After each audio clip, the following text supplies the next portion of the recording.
Hi everyone, I'm Jessica and today we're going to be talking about homeschooling with littles in tow and how to incorporate multi-level homeschooling. I have 6 children. 2 of those are stepchildren, so we have 4 in the house. I have a 9-year-old boy, an 8-year-old girl, a 5-year-old boy, and a 3-year-old boy. So 3 of those are currently school age. Before I begin into today's topic, I want to remind you guys that there is a code on all the math curriculum for this month. If you use the code MATH10, MATH10, you can get 10% off the already discounted price on any of the math courses. So that's Math Lessons for a Living Education, Principles of Mathematics, and Jacobs. You can get 10% off on any of those. Before we jump into, hi everyone that's jumping in. Before we really get going into some of my ideas, I kind of want to give you guys an idea of what our school day looks like, the time frame that we kind of begin things. So for our house, I usually wake up before the kids, and then I get kind of my day going, and then around 8 o'clock, I wake up anybody who's not awake yet. And then they have from about 8:30 to 8:45 to do any of their getting dressed, making beds, brushing teeth, going ahead and eating breakfast and things like that. And then somewhere around 8:45, 9 o'clock, we sit down and we begin our morning basket together. And after that's completed, my 2 oldest, who are 8 and 9, will sit down and they will do some independent schoolwork. And they will work until about 10 o'clock. Then at about 10 o'clock, all of my kids sit down and they listen to a sermon for an hour. And then at 11 o'clock, we do lunch. And 12 o'clock, we have reading time. And I'll read to my 2 youngest. My 2 oldest will read their Bibles and then another book of their choice. My youngest will then go down for a nap at 12:30. And then we begin our regular schoolwork with me. So anything that my 2 oldest haven't done, we'll begin working on at that point. And my 5-year-old, I'll sit down with him and work as well. So we don't do a lot of school in the morning. We do the majority of our school in the afternoon. So I just wanted to give you guys that. I know there's a few more people that have just hopped on, so I want to remind everybody again about the code for math this month. For the entire month of October, if you use the code MATH10 when you check out on masterbooks.com, you can get 10% off the already discounted price off your math curriculum purchase. And that's for any of the math curriculum options. Okay, so with what we're talking about today, with having little ones in the house and with having multiple children that you're trying to homeschool, I think one of the most important things to incorporate is to incorporate a daily schedule. And I know that's kind of scary for some people to hear the word schedule, but I want to encourage you that your schedule doesn't have to look like someone else's schedule. Some people like a down-to-the-minute schedule. They want to know what to do every second of the day. But for most families, I think block scheduling would work perfect, where you simply set aside certain periods of the day and say, for these 3 hours, we want to accomplish these few things. And if you work in that light, it might not become so overwhelming to you. You don't need to schedule out every second of the day necessarily. A schedule is simply an outline of the expectations that you have. So I have expectations for myself every day, and I have expectations for my children every day. And my schedule simply gives those expectations so everyone knows what they need to accomplish throughout the day. What you want to do is you want to, before you create your schedule, you want to figure out the priorities that your family has. And Randy talked about this in the teaching tips video from last week. So if you haven't watched that video, I would recommend you go back and watch that. And then he also uploaded this PDF into the files. So I would recommend that you guys print this out. And I would use this, even if you already completed this, when you're going to create a schedule, I would complete this in reference to your homeschooling and what you want to accomplish for your children. And that, what happens is on the top, you're going to put the things that you care about the absolute most. These are your top priorities. And then in the middle here, you're going to put the things that, you know, you want to get done, and they're pretty important to you, but they're not essential. And on the bottom, these are the things that you have good intentions and they seem like they'd be a great idea to add in, but on the days where things are crazy, it's like really not an issue to throw those out. And as an example, I'll kind of just give you an example for what my top priorities are for my children. My top priority every single day for my kids is discipleship. That's my number one thing that I want to do. And the ways that we incorporate in that in our house are through Mourning Basket. We're sitting down together, we do a devotion, we memorize some scripture together. What's the other thing that we do? We do devotion, we memorize scripture, and we pray together. So that is incorporating discipleship in the morning. And then midday, they listen to a sermon. So that's also discipleship. And then in the evening, we do family devotions. So my number one priority needs to be accomplished every single day. If I throw everything else out the door, that's what I want to get done. And then my number two priority is relationship. I want to be building relationship with my kids. And I can do that through multiple ways. And one of those is, you know, Mourning Basket. One of those is the family discipleship time in the evenings.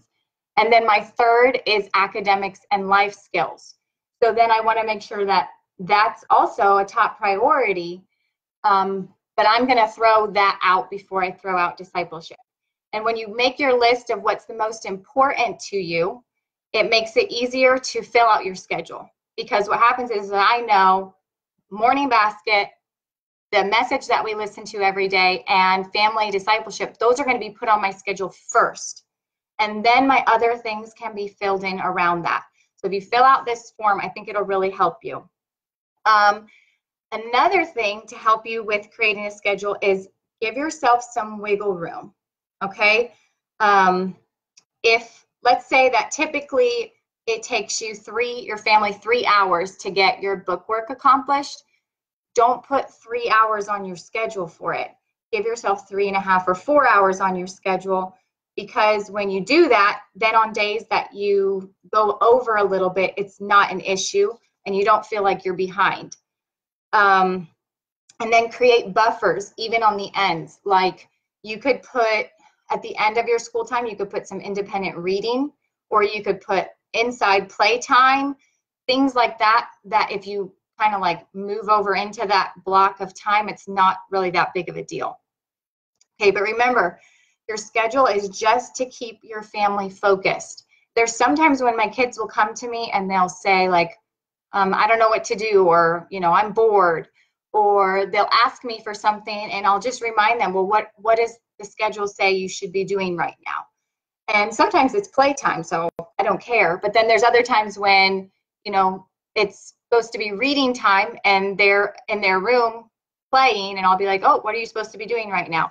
And the schedule just keeps everybody remembering what the priorities are. And sometimes it's me remembering, because I can forget if I don't have it written down. Figure out for your family what's the best time for your big things. Because like for us, schooling in the morning doesn't work that well. Schooling in the afternoon works best for us. So figure that out, because your family doesn't have to look like somebody else's homeschooling family. Try out your schedule for a few weeks, tweak things a bit, be flexible, and understand that you might have really good intentions that a certain thing you think is going to work, and then after a few weeks you realize this really isn't working and we have to throw this out and try something different. So the schedule does not own you. It doesn't dictate what your life needs to be. It's just a tool that your family can use in order to keep the priorities, and make sure you're fitting in what you really want to fit in, instead of getting to the end of the day and realizing we finished the whole day and I didn't even get to what I really wanted to accomplish today.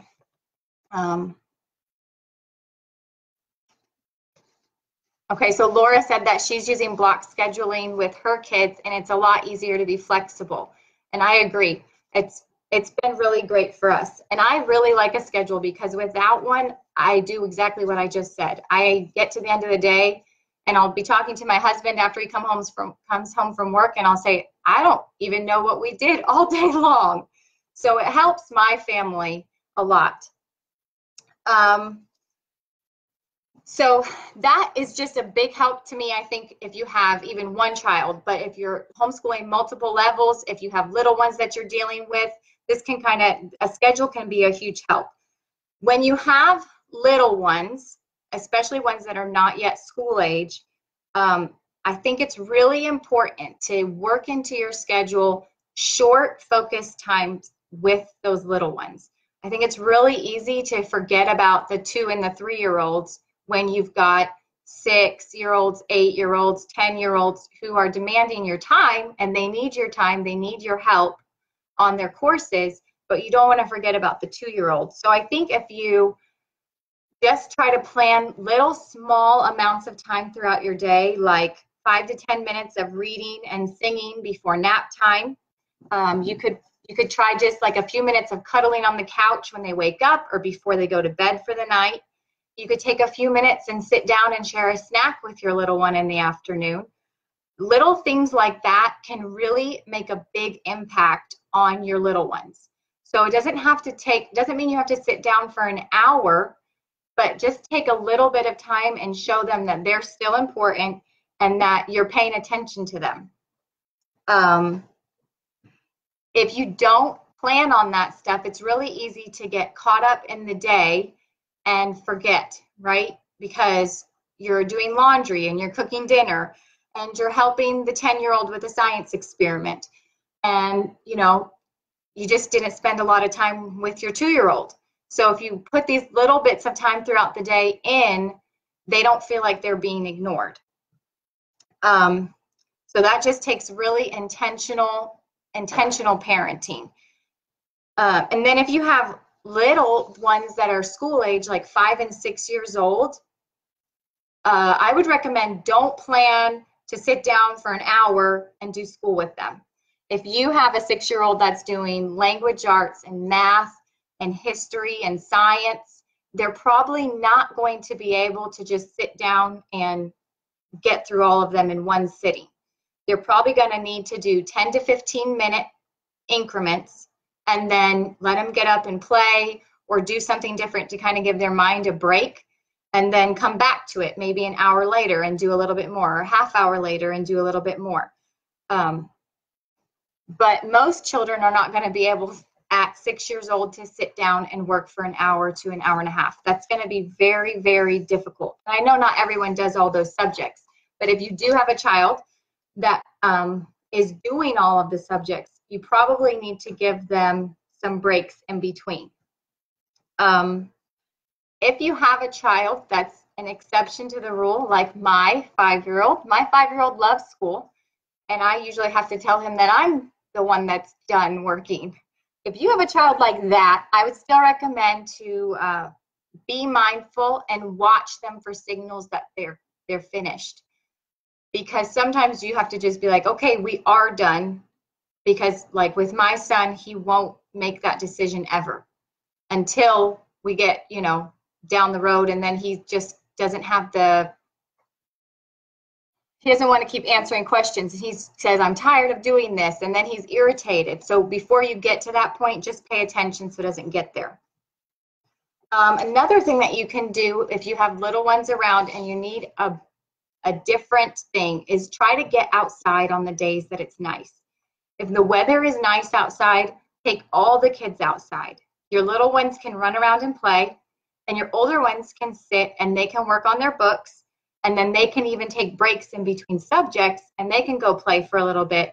But just the change of scenery will make a big impact for everybody and for attitudes, and the sunshine is great for attitudes.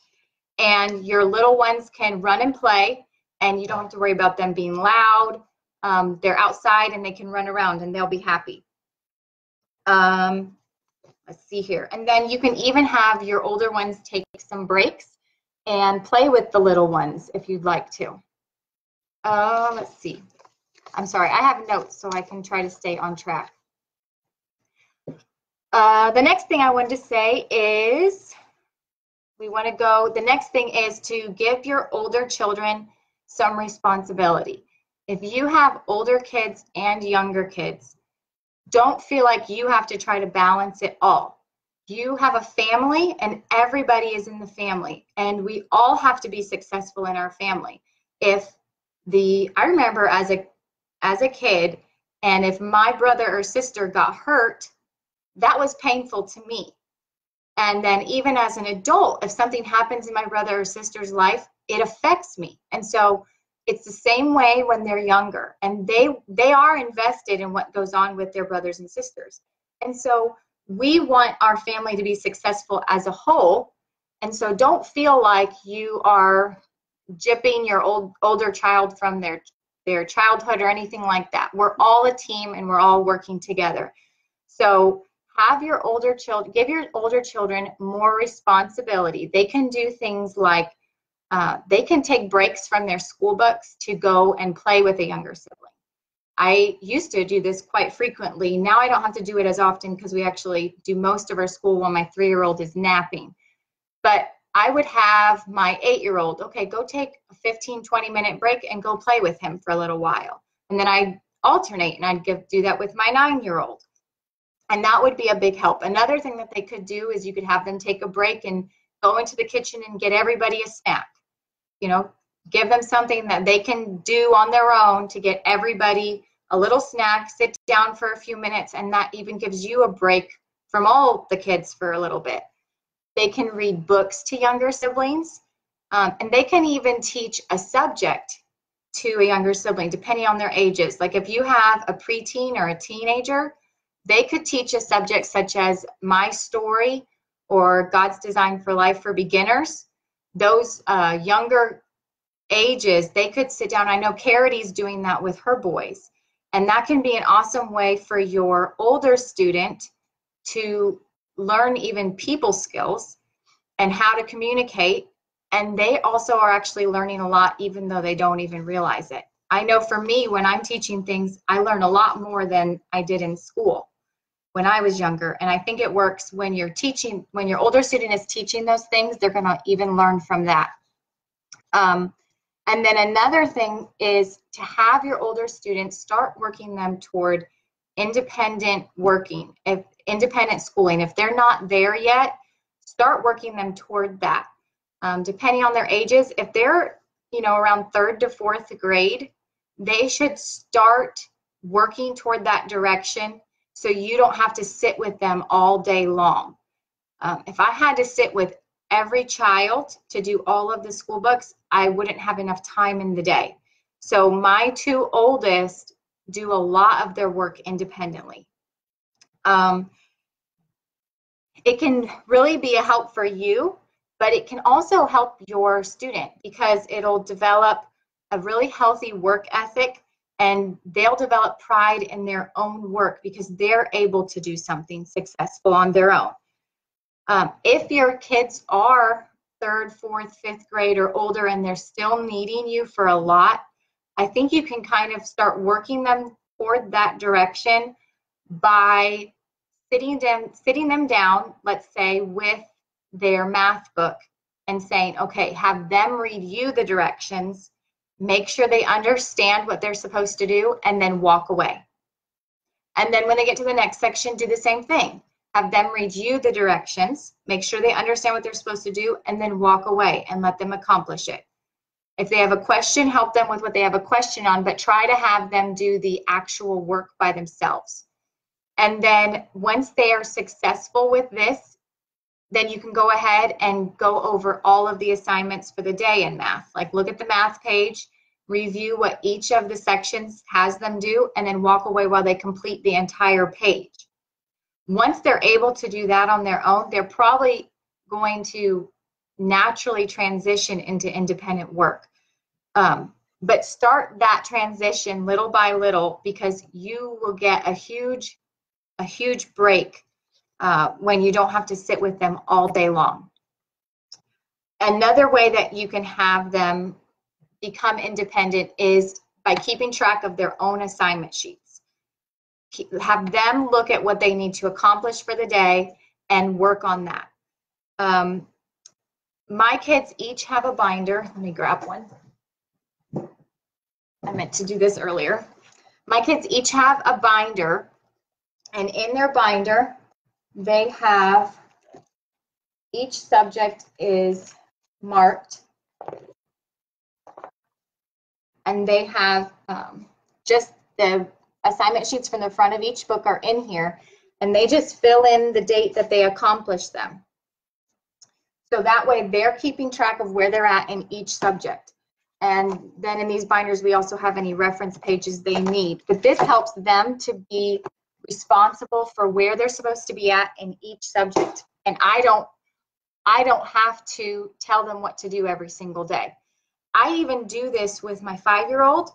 Now, usually I'm filling out his assignment sheet, but the goal is that I'm teaching him how to do this, so that way when he is 7, 8, 9, 10 years old, the older he gets, the more he'll start transitioning into independent work. Okay. When your students are able to work more independently, like let's say school time starts at 9 o'clock, they can go ahead and begin, and you would be able to do stuff with the younger ones that aren't in school yet. Or for me, a lot of times I'll start my laundry for the day and get any dishes that are still in the sink taken care of. So I'm just going to review a few things to do. If you have young students that are not, or young children that are not in school yet, and you're trying to figure out how do I keep them happy while I'm trying to teach my older students, here's a few of the ideas that I talked about. Do the majority of your work during nap time if possible. If it works for your family, try to work during nap time. Another thing you can do, which we haven't touched on this yet, I'll get to it, is to involve the little ones in group activities. You can involve them in experiments, in coloring, in the morning basket time. Have your older children take breaks to play with the younger children.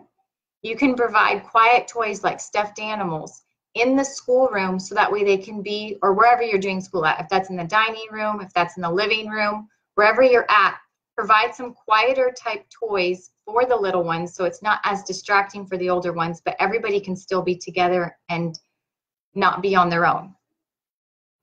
You can allow the younger ones to sit at a desk or at your table with everybody else and give them Play-Doh or paper to draw on.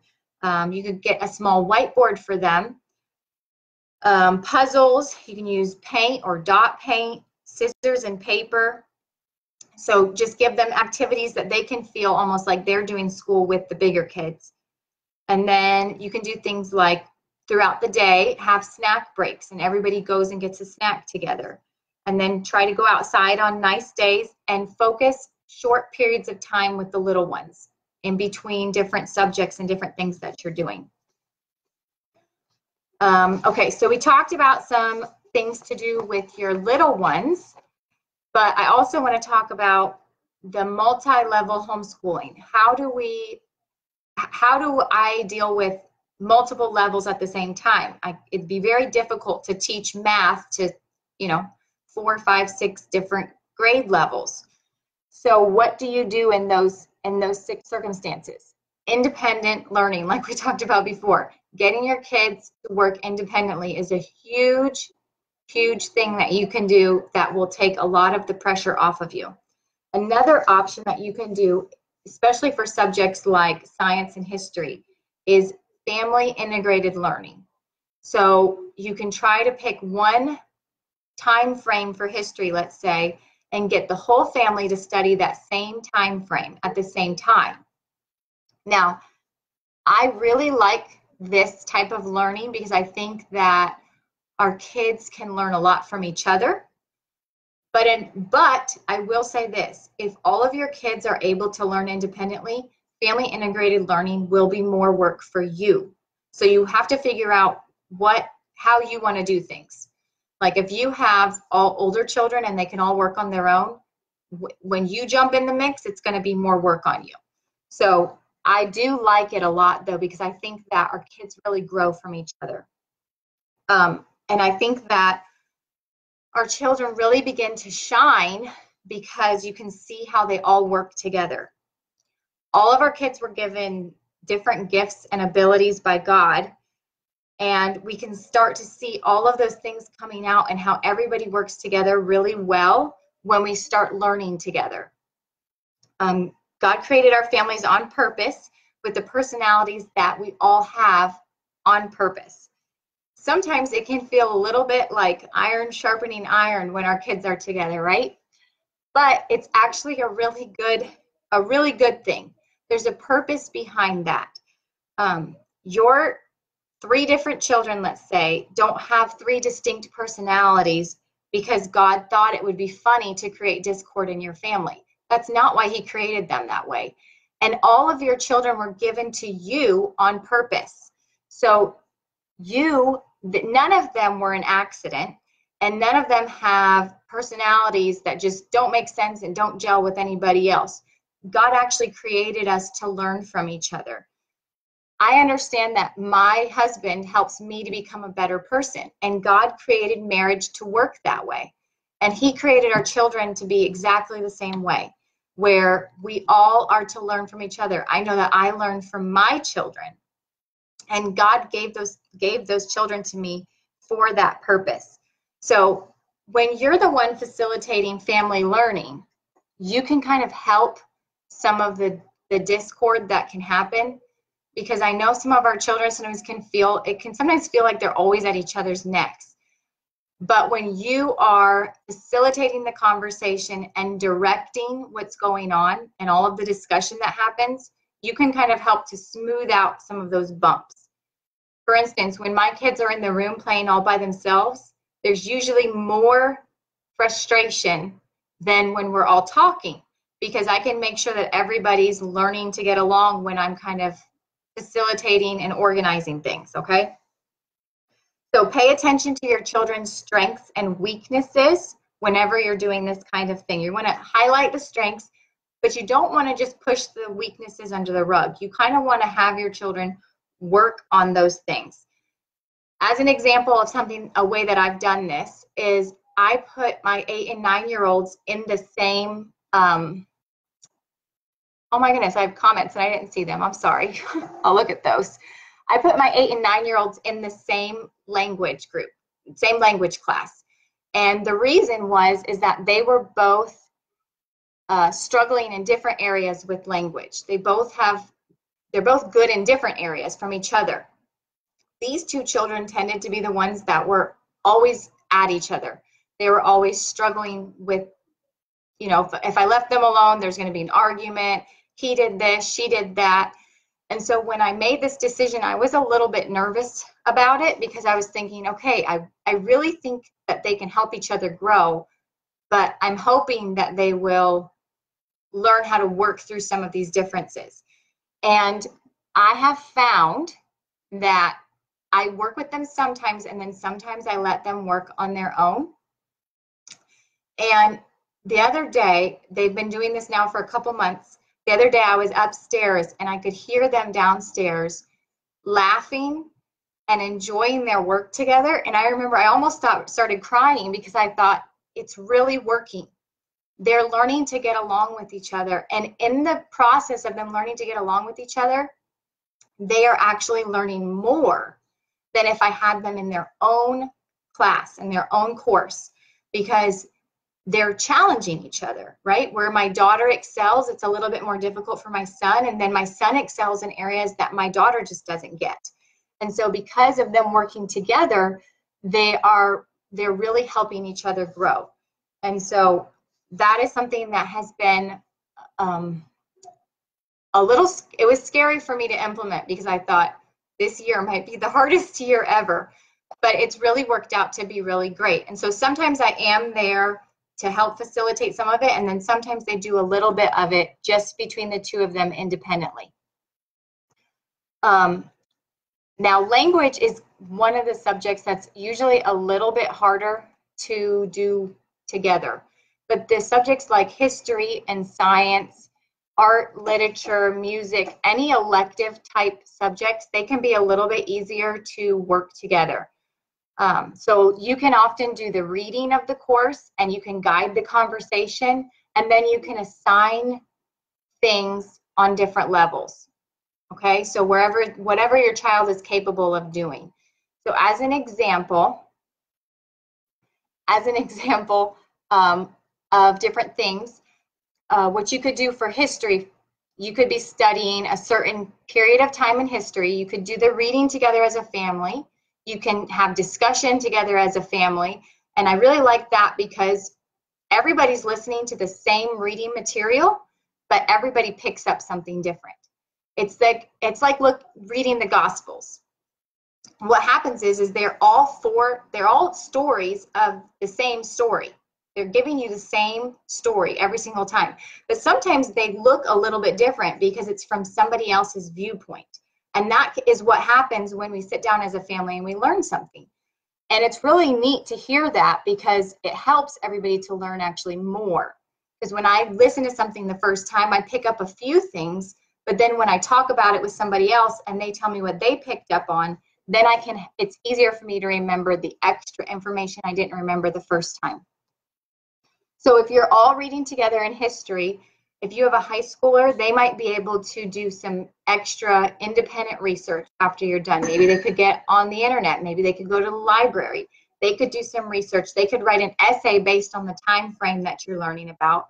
A middle schooler might be able to do a little bit of research and then present an oral report to the family. And then you could have an upper elementary student draw a picture and write 1 to 2 paragraphs, or like 4 to 5 sentences about what they're learning about.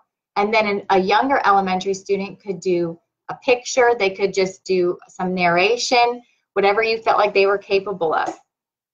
And then you could have the whole family work together on some type of a project, like a diorama or something where everybody works together, and either you would be acting kind of as like a project manager, or your high schooler could act in that regard. And so this is a way that you could take history and get everybody involved together, and you only have to teach history once. You don't have to teach history to your 5-year-old and then check, everything that every other student is doing as well. You're all learning about it as a family together. And you can do the same thing with science or with any other subjects that are easier to break up level-wise. What happens is when you do this, you use these ideas, you can draw on each child's God-given creativity and their gifting in different ways. So you know your child best, what's your child capable of, and you can meet those needs for that child. Whereas sometimes with curriculum, sometimes it can be harder to kind of break out of the box. When you do this kind of thing, sometimes it's a little bit easier to come up with ideas.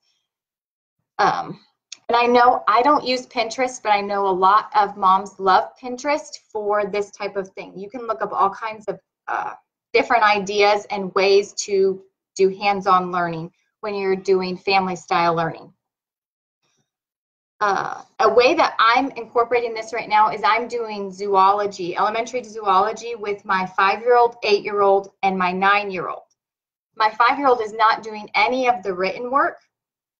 He's not doing any of the worksheets, but he is involved with the reading and the conversations that we're having. And my 5-year-old actually a lot of times remembers more than my 8-year-old remembers, my 9-year-old remembers. Sometimes even he'll come to me and say something to me, and I'll be like, I don't remember that part. And he'll be like, yeah, and we'll look it up, and he's remembered it. So don't think that because your 5-year-old or your 6-year-old can't do the written part of a course that they couldn't listen in, and they'll still learn a lot from it. Let's see here. Let's go back to what I was doing. Another thing that you can do, and this is helpful with the younger kids as well, I kind of mentioned it before, is to do group hands-on activities. So let's say that your kids are all in their different subjects and you're not even doing the integrated learning. You can still incorporate this idea. You can have everybody work on drawing at the same time. You can have them do Play-Doh at the same time. You could play games. If your little ones are learning like their numbers and their colors, you could have the family sit down and play Uno together, or different games that everybody could work together.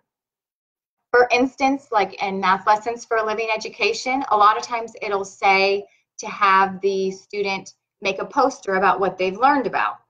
Instead of just having your one student make a poster about what they've learned about, have all the kids get onto the floor with posters and let all of them make a poster about what they're learning about.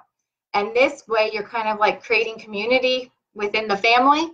Everybody gets to work together, even if it wasn't assigned on their book at that period of time. You can do that with anything. Doesn't have to be school related necessarily. It doesn't have to be in the course. It could be just something that's applicable to your family at the time. Okay, so we just went, for an example for this, we just got through the Feast of Tabernacles, and my family, what I did with my kids is I sat down with my kids and we made sukkahs, which is the tabernacles, out of Play-Doh together, and we all did it. And that was just something that was incorporating the whole family together, and it was really easy. It didn't take any prep work from me. We pulled Play-Doh out and we sat down and we did that. My 3-year-old was able to participate, and my older kids were able to participate. All of us were able to do that together. Okay, let me look at these comments because I just realized they were here.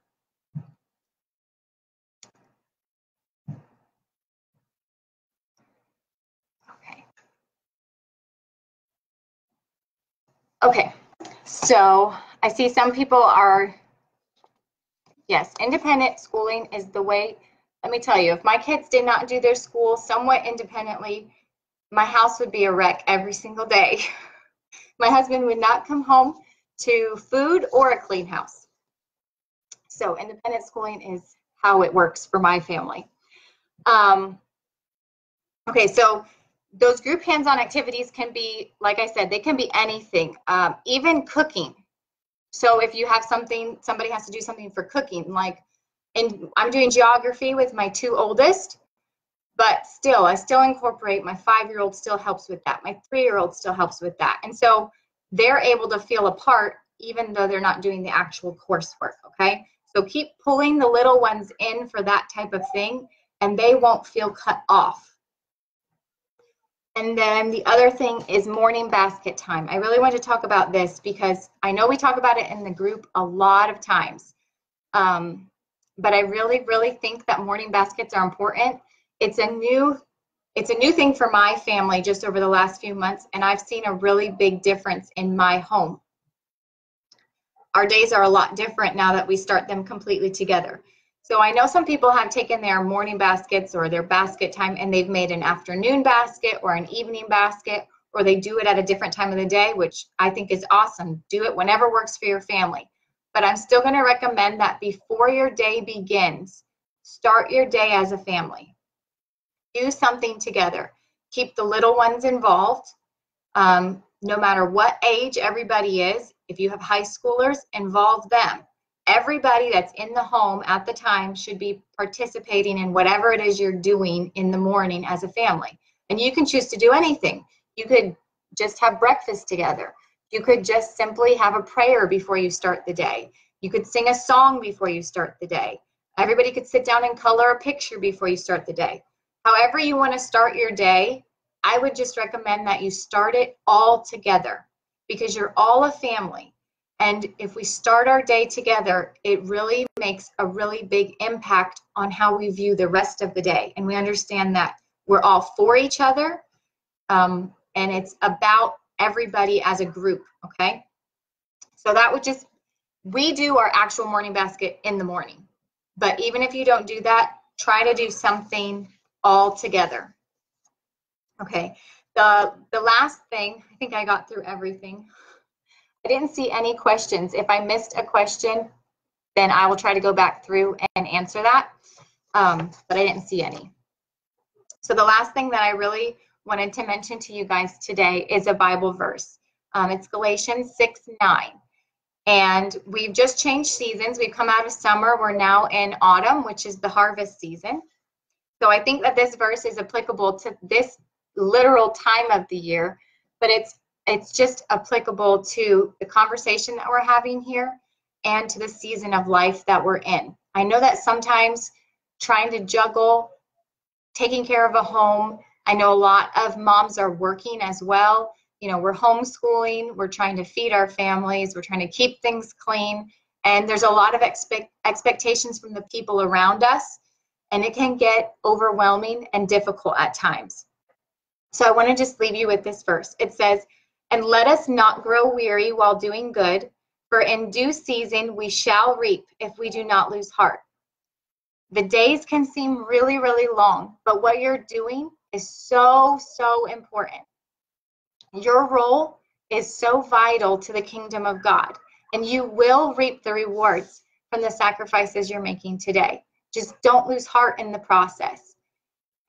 I've gone ahead and created a desktop background with this verse, and so I put it in an autumn scene, and I'll upload that to the group afterwards. If you're interested in downloading that, you can use it on your computer, you can use it on your Facebook, however you would choose to, you're free to do. Okay, I think that's it. That's all that I have for today. I want to give everybody a quick reminder about the math code for this month. If you purchase a math curriculum from masterbooks.com this month, in the month of October, use the code MATH10 and you will get an extra 10% off the already discounted price. You can use that on Math Lessons for a Living Education, Principles of Mathematics, and Jacob's Math. Okay, so this entire month we are focusing on math, and next week there's going to be some more videos related to that. So thanks everybody for listening to me today. I hope you all have a blessed day.